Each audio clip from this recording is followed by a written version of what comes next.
Hola a todos, hoy 22 de septiembre.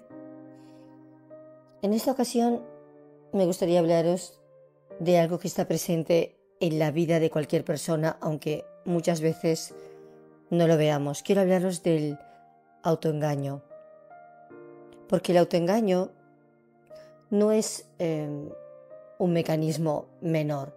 De hecho, es uno de los mecanismos más sofisticados y a la vez más destructivos que tenemos los seres humanos. El autoengaño influye en cómo interpretamos lo que nos ocurre, cómo nos relacionamos con los demás y sobre todo en cómo nos vemos a nosotros mismos. Lo utilizamos para protegernos del dolor de ciertas verdades que sí, que pueden ser tremendamente dolorosas reconocerlas, para mantener en pie una imagen de quién creemos que somos o de cómo creemos que deberían ser las cosas. No solo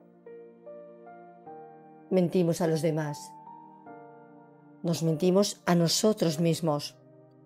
Y el problema es que ese mismo mecanismo que nos ayuda a soportar determinados golpes puede convertirse en una trampa, nos aleja de la realidad, nos impide asumir responsabilidades y en ocasiones nos mantiene atrapados en narrativas que no nos dejan avanzar. Y de esto me gustaría hablaros hoy, analizarlo con vosotros, cómo funciona este proceso y por qué puede llegar a ser tan resistente y qué consecuencias tiene cuando se convierte o llega a convertirse en una forma de vida, porque así puede suceder.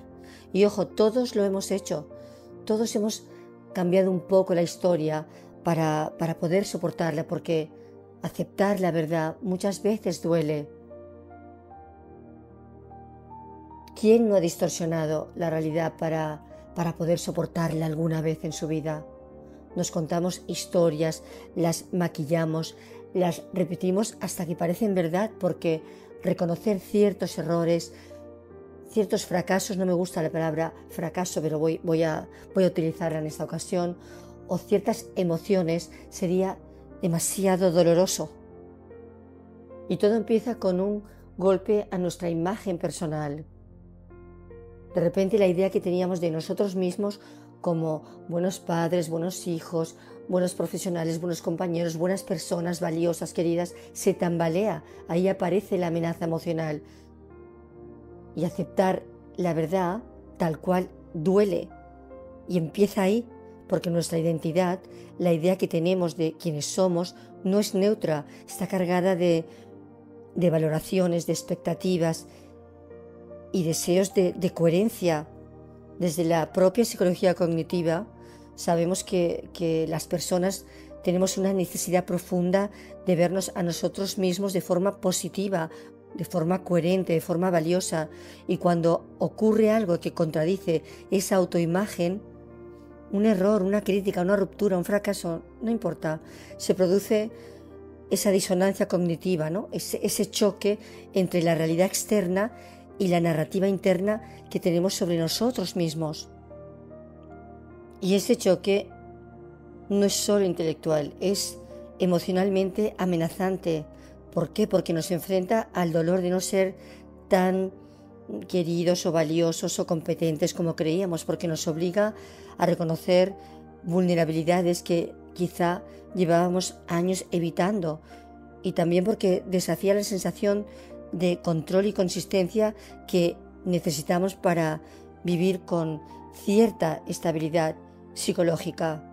Y para reducir todo este malestar, la mente, ¿qué hace? Pues la mente distorsiona de forma casi automática lo ocurrido, suaviza, reinterpreta, justifica. Para no sentir ese dolor, distorsionamos la realidad y se produce, ya os digo, de manera automática. Cambiamos la versión para que sea más llevadera y entramos ya en esas distorsiones de pensamiento. Exageramos, generalizamos, proyectamos, negamos, todo vale para salvar la imagen de uno mismo. Son mecanismos de defensa, la negación, la proyección, la racionalización. y nos creemos y construimos toda una narrativa convincente. No solo contamos esa historia hacia fuera, la repetimos tantas veces que terminamos creyéndola, como si fuera real.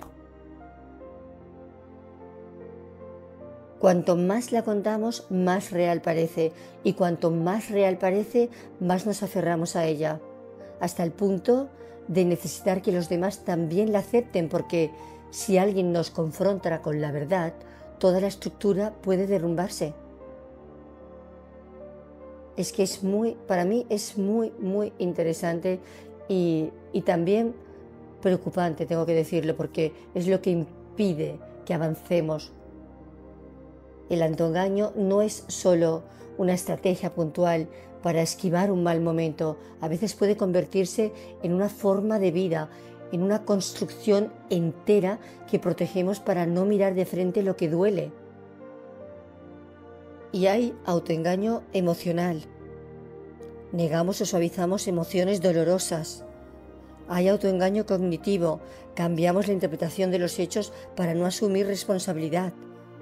Hay autoengaño existencial. Construimos narrativas vitales para no reconocer, por ejemplo, que esos sueños, que esas relaciones o esas elecciones no salieron como esperábamos. Hay autoengaño inclusive espiritual o ideológico. Creer que hemos llegado a una gran verdad o a una identidad auténtica cuando en realidad es otra forma de escapar del vacío o de la incoherencia interna. Y se da en todos los ámbitos. En las relaciones, en las relaciones personales, familiares, sociales, profesionales, en la identidad personal, incluso en el crecimiento interior, esas falsas ideas de cambio o de espiritualidad, pero que no son reales. El autoengaño es la forma más sutil de huida. Nos protege del dolor inmediato, pero nos roba la posibilidad de vivir en coherencia con lo que realmente somos.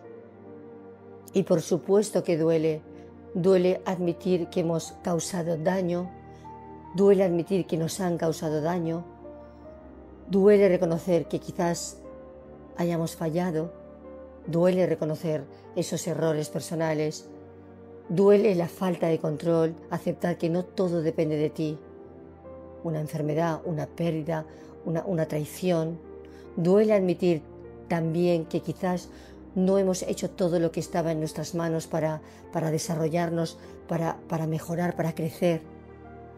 Muchas personas, en lugar de aceptar que algo no salió bien, construyen narrativas casi épicas. No era mi camino, todo pasa por algo, yo no creo en el éxito convencional. A veces puede haber algo de verdad, pero también puede ser una forma de no mirar de frente la decepción. Yo lo llamo la gran narrativa vital. Hay personas que montan una vida entera sobre una idea de éxito o de felicidad que en el fondo no coincide con lo que realmente querían o podían lograr. Pero reconocerlo dolería tanto que prefieren defender esa vida hasta el final antes de aceptar no ha salido como esperaba. Y de repente se ponen a defender con uñas y dientes un estilo de vida que en realidad no les hace feliz, solo para no enfrentar el dolor de admitir que sus sueños quedaron atrás. Y el denominador común en todos estos ejemplos, ¿qué es? El autoengaño. El autoengaño ofrece un alivio inmediato, pero a un precio demasiado alto, al precio de mantenernos lejos de la verdad.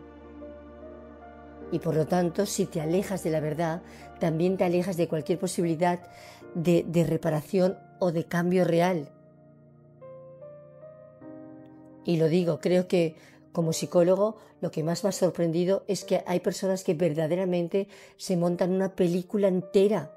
Ya no es solo maquillar, pues sí, un error, un fallo, una ruptura.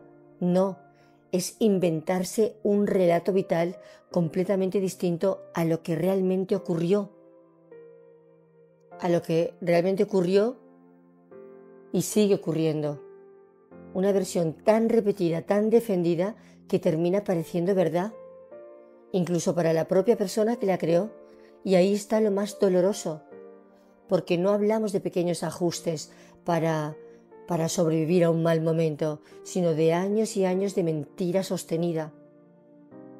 Mentiras que a veces sí esconden culpas, esconden decisiones que no se tomaron de manera coherente, esconden responsabilidades que se abandonaron. Y claro, esa ficción que hace protegernos del dolor inmediato, pero a la larga se convierte en una cárcel.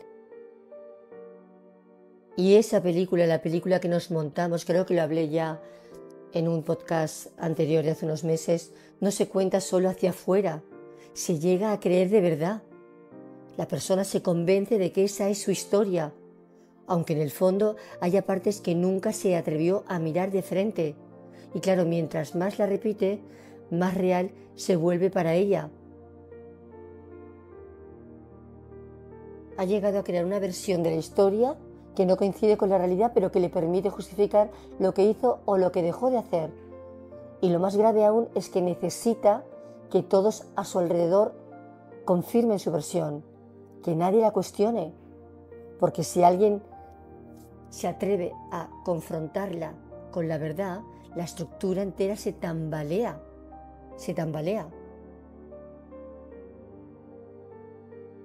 Y ese otro que a lo mejor la cuestiona esa narrativa, se convierte en un espejo insoportable y puede derivarse en conductas de rechazo, de crítica, de rabia, porque no interesa.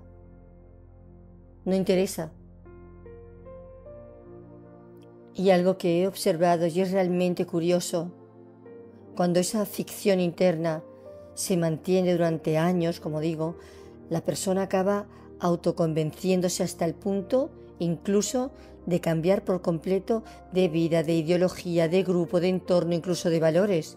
Y no es adaptación, ni una renuncia sana que nace de la aceptación consciente. No. Yo me refiero a esa renuncia forzada que nunca se reconoce como tal, porque sería insoportable admitirla. Por eso a veces ese cambio adopta formas casi radicales. Hay que crear una nueva identidad para tapar la fractura entre lo que se anhelaba y lo que realmente se vive. Y lo más llamativo, vuelvo a decir, es que no es resiliencia, ni mucho menos. Por supuesto que hay cosas que escapan a nuestro control. Y ya sabéis que pienso que lo que está destinado a ser y será para ti será, y lo que no, no. A veces la vida misma nos aleja de ciertos caminos. Pero de lo que hablo aquí es de otro fenómeno, es lo que estoy hablando durante todo el podcast, de ese fenómeno que llamamos autoengaño. El autoengaño que aparece cuando no queremos reconocer cómo hemos influido nosotros en la realidad, en nuestra realidad, qué parte de responsabilidades tenemos en lo que salió mal, en lo que se perdió, en lo que no llegó a ser, en lugar de mirar esa verdad de frente. ¿Qué hace nuestra mente? Crea narrativas donde todo depende del azar de los demás, de las injusticias del mundo, y así la propia implicación queda oculta. Cuando hay un choque entre lo que somos, lo que hacemos y lo que deseábamos o anhelábamos ser, la mente prefiere cambiar la interpretación antes que aceptar el dolor ya os digo que me cuesta utilizar la palabra fracaso, pero la voy a utilizar porque uno lo siente así por dentro. Y en vez de revisar la vida, nuestra propia vida, cómo contribuimos, qué hacemos, nos montamos esas narrativas donde todo está justificado.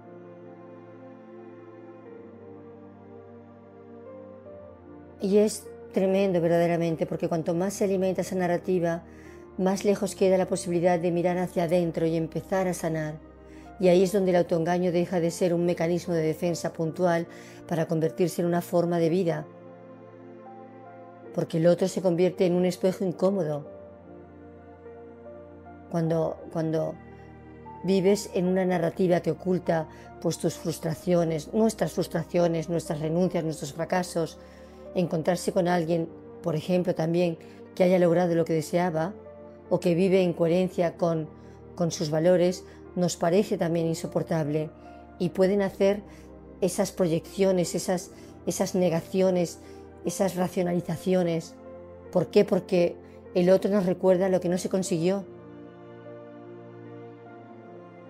Sí, lo que no se consiguió, lo que no se atrevió, lo que dejó escapar. Y entonces aparece la crítica, la intolerancia, el radicalismo. En lugar de reconocer, me duele ver que yo no llegué ahí donde anhelaba, se ataca al otro para proteger la propia identidad ficticia. Y ahí se alimentan, sí, resentimientos, envidias, celos, sí, esos pecados capitales que a veces también hablo, que son errores. Creo que también os expliqué en una ocasión que la palabra pecado significa, o sea, viene del tiro al arco, ¿no? Errar en el tiro. Y erramos cuando nos desviamos. Y el autoengaño acaba volviéndose como muy, muy resistente. Y todavía se vuelve más resistente cuando buscamos esos grupos de apoyo, esos entornos que validen y refuercen nuestra narrativa, por más ficticia que sea. Porque ya no es solo una mentira interna, ahora hay toda una comunidad que confirma esa versión de la realidad. Y buscamos voces que coinciden con mi narrativa, que nadie la cuestione. Y cuanto más frágil es mi verdad interna, más radical me vuelvo para mantenerla. En psicología lo llamamos refuerzo identitario. Y todo el grupo vuelca su frustración sobre un enemigo común, el sistema, el otro, el que es diferente. Y esa disonancia cognitiva parece que desaparece, pero solo es en apariencia, porque por dentro sigue habiendo dolor, porque ese autoengaño sigue tapando una vida que no se parece a la que uno anheló, soñó, esperaba. Y levantamos un muro,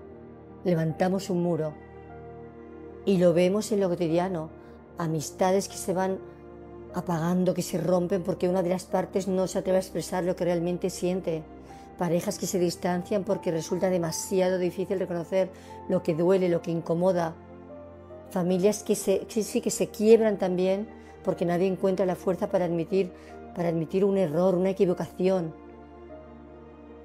No atreverse a pedir perdón, no querer pedir perdón o perdonar. El autoengaño siempre funciona como un refugio, y no voy a llevarlo a casos tan extremos, porque también ocurre en casos extremos que vemos, donde han acabado en verdaderas desgracias. El mecanismo es el mismo, pero mucho más intenso. Se minimiza, se justifica emocionalmente, se monta toda una narrativa. Y todos esos autoengaños no nacen de la maldad, sino de la necesidad psíquica de sobrevivir emocionalmente a un hecho insoportable. Por eso en determinadas situaciones hay personas que pueden llegar a justificar lo injustificable, porque aceptar la verdad completa haría tambalear toda tu estructura o toda su estructura psicológica y afectiva. Y al final, voy a dejarlo aquí, el autoengaño nos anestesia, nos protege del dolor, pero al mismo tiempo nos encierra en él. Cuanto más repetimos la mentira, más difícil es salir, y sin embargo basta con algunas preguntas básicas para empezar a desmontarla. ¿Qué no quiero ver? ¿Qué me dolería admitir? ¿Qué parte de esa historia es inventada? ¿Y qué necesito reconocer para poder cambiar? Duele reconocer, pero duele más vivir toda una vida en una ficción que no nos deja ser libres. Y la buena noticia es que incluso esas grandes narrativas vitales pueden desmontarse, con dolor sí, pero con valentía también, y con la promesa de algo mucho más grande: recuperar la verdad, reconciliarse con la propia historia y empezar a vivir en coherencia con lo que uno realmente es. Nos vemos el próximo lunes.